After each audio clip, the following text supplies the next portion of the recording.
जो शांति मिलती है वही उसका वियोग। अरे वियोग की तो शांति मिलती है। हाँ वही बात है ना यहाँ पर। माने हुए संयोग से अशांति थी। हाँ हाँ। अब वास्तविक वियोग से शांति हो गई, शांति हो गई, बस बिल्कुल बहुत बढ़िया बात। राम राम जी।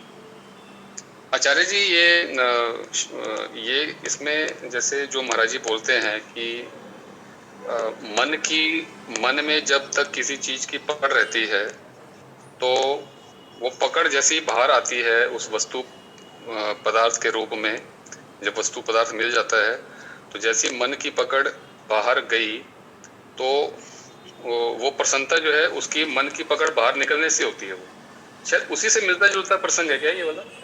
बिल्कुल वही प्रसंग है जी, ठीक। बाहर घड़ी की आवश्यकता हमको महसूस हो रही है, अंदर घड़ी की आवश्यकता बैठ गई भीतर में, मन में कहो। हाँ, पकड़ी गई तो बाहर तो वियोग है, बाहर वियोग है, अंदर संयोग है। जी हाँ, ठीक। अंदर संयोग मान रखा है, बाहर वियोग है।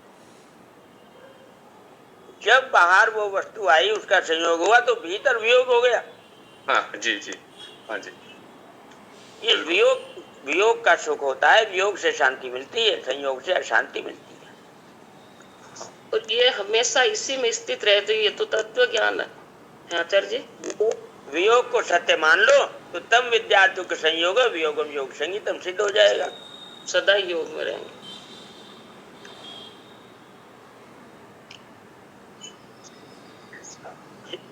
घड़ी का उदाहरण दिया आचार्य जी, इससे तो बड़ी क्लियर हुई और मुझे कुछ याद भी आ गया। इससे पहले भी यही घड़ी का उदाहरण देके आपने इस बात को समझाया था। स्वामी जी महाराज ने ये घड़ी का उदाहरण देके समझाया, तभी समझ में आती है बात।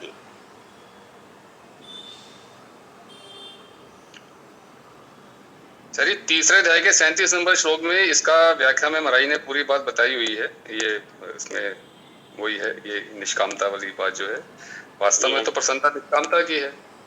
जी हाँ। तो लेकिन लगता है ऐसा कि भाई कामना जी, प्रसन्नता तो निष्कामता से ही है, सकामता में तो प्रसन्नता का मतलब ही नहीं। जी।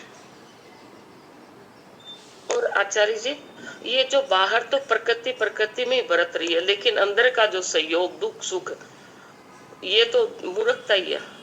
यही बात हुई, घड़ी भी प्रकृति, लेना देना भी प्रकृति, सब प्रकृति में हो रहा है, और बाकी तो अंदर जो सुख दुख हो रहा है वो स्वयं में, ये तो मूर्खता ही है ना।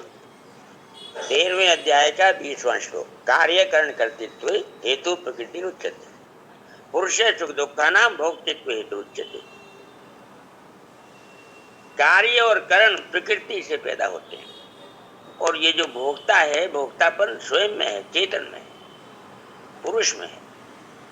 तो सुख दुख का अनुभव प्रकृति नहीं कर सकती, सुख दुख का अनुभव तो पुरुष ही करेगा।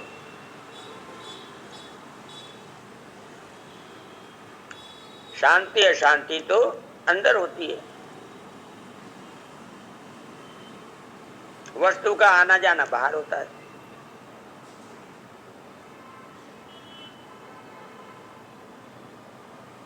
हाँ, सभी किया क्या हो तो 58वें श्लोक में चले चर्चा होगी। भाई जी बिल्कुल एकदम क्लियर हो गया।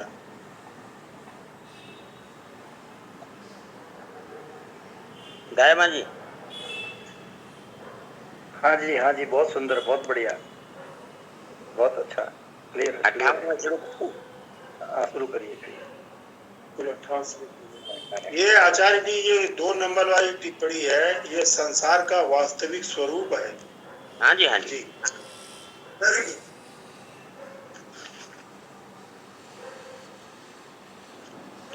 वास्तव में संसार के साथ नित्य वियोग ही रहता है।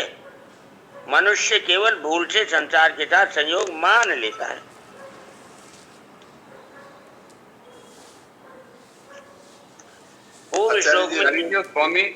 स्वामी जी महाराज जी उसमें वही कहते हैं ना, ये इसमें इसी में लागू होता है क्या कि खोया कहे सो बावरा और पाया कहे सो कूर, खोया पाया कुछ भी नहीं, जोगा तो भरपूर।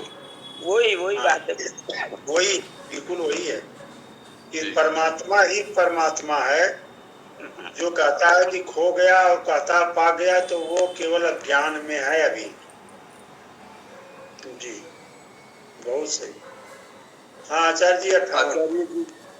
आचार्य जी हाँ राम राम। हाँ जी। बोलिए। सनानंद जी महाराज से किसी ने पूछा कि महाराज जी ये कुंडलनी कब जागृत होती है कब सोती है? क्यों भैया, हम कुंडलनी को तो जानते नहीं क्या सोती है और जागती है, इससे हमारा कोई संबंध नहीं है, इतना हम जानते हैं। तो ये प्रकृति की चीजें हैं, इससे हमारा त्रिकाल में भी संबंध नहीं है। मूल बात ये है, हमारा संबंध नित्य प्राप्त भगवान से है। नारायण नारायण। स्वामी जी महाराज ने भी कहा है कि प्रकृति कैसी है इसके बारे में अनेक मत हैं, लेकिन प्रकृति से हमारा संबंध नहीं है, इस मामले में एक ही मत है।